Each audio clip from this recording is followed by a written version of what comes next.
All right, we're going to move to the Blake Horvath long touchdown run. To me, there's a mental miscue. We all know it. It seems pretty obvious to me.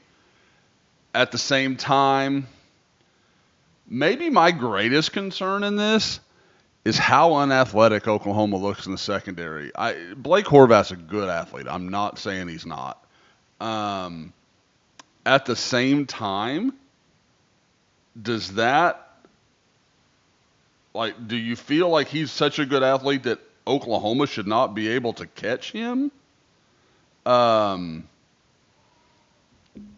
I mean, until 95 yards down the field when he's just gassed.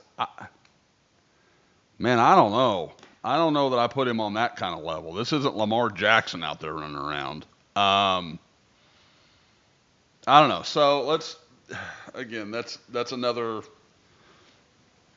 conversation. But here you're gonna see it. So you've got this gap covered, this gap covered.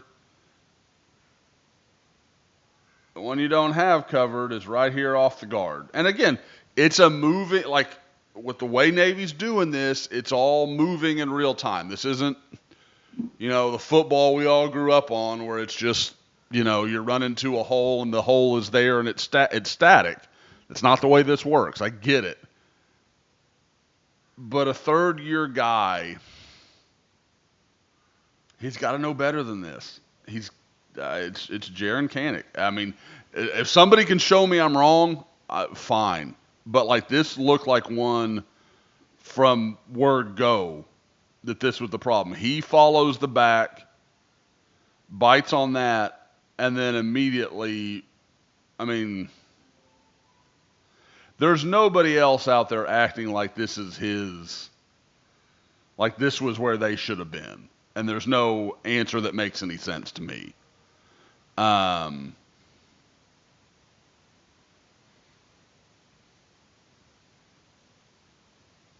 I there's so much that's bad with it.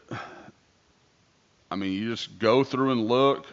OU gets bullied a little bit up front.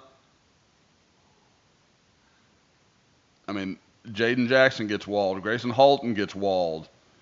PJ Adebawore gets in the backfield. I believe he's unblocked, so I don't want to make too much of it. But he's there. I mean, he's there to deal with the running back. Like, that's his job. That's his job. And it just doesn't happen. All season long, we kind of wondered why Jaron keeps getting run. Because I love the guy. He's a great guy. He's hilarious. Like, I think we all would like to see him succeed. There's at least one, and man, the mental miscues when he has them are just catastrophic. They're always huge, and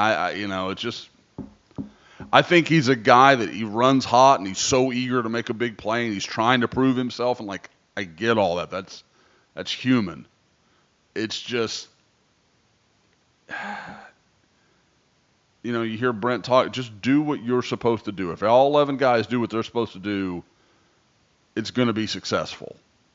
But this is when Navy, I think, truly started to believe. Like, oh, we could do this. I don't think they really thought they could do it because they couldn't move the ball. At least not with any consistency. The only times they really had done anything to this point is if OU blew a coverage. They weren't consistently running the ball. So, I don't want to pile on, but it feels a lot like Oklahoma needs to find somebody at linebacker because there's nothing that we've seen to date that says they can count on Jaron Canick, especially now that Lewis Carter is headed into the portal. That's a tough loss. That's a tough one to weather when you're already losing Danny Stutzman. That linebacker room starts to look real thin real fast.